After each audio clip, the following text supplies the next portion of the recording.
fortuna de la comunidad internacional. Venezuela está secuestrada por una narcotiranía.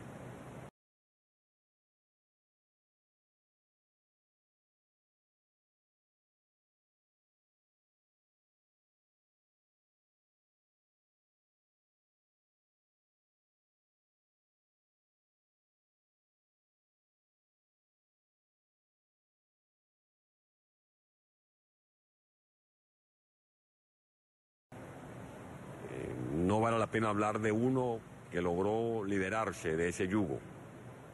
Vengo a alzar la voz en nombre de esos 30 millones de ciudadanos que son víctimas de un secuestro por un régimen que ha conculcado la libertad de expresión. En Venezuela opinar es un delito. A mí me encarcelaron por usar la palabra para caracterizar el régimen que venimos padeciendo por estos largos 20 años.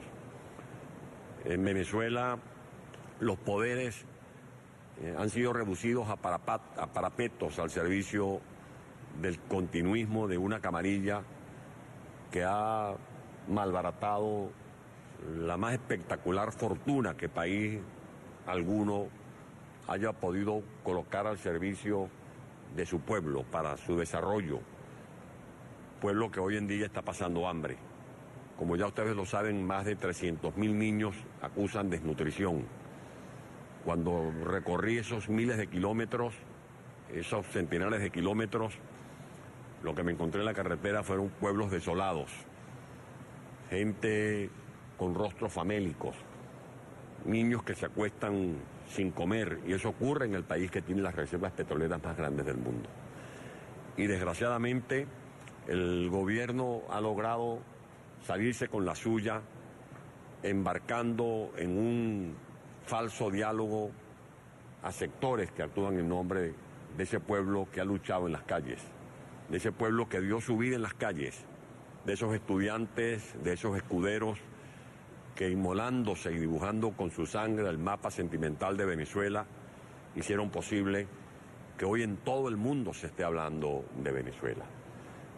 Deploro que se caiga otra vez en ese camino incierto de algo que se llama diálogo, que para mí no es otra cosa que una parodia, de un gobierno que lo que hace es extender el fallido diálogo que se inició en República Dominicana el año pasado, con los mismos moderadores, que más que moderadores para buscar una solución que beneficie al pueblo de Venezuela, han sido instrumentos al servicio del régimen que lo que ha buscado es ganar tiempo para perpetuarse en el poder.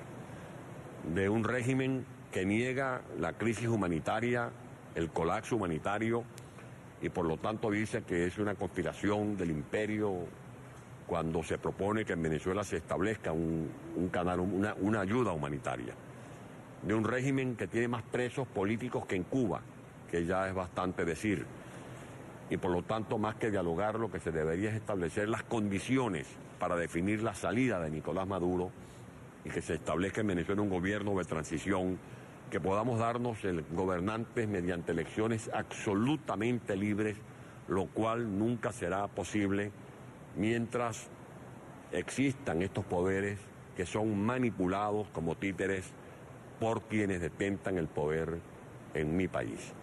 Estas son las reflexiones que quería hacer en alta voz, y es la lucha que voy a seguir dando en nombre de esos 4 millones de desterrados, de esos venezolanos que salieron del país pero que llevan a Venezuela en el corazón, de esos venezolanos que son también perseguidos políticos, de esos venezolanos que están en Estados Unidos, que están en España, que están en Panamá, que están en Colombia, como refugiados, huyendo de un régimen que los persigue, porque es un régimen que no garantiza los más elementales derechos humanos de cualquier ciudadano venezolano.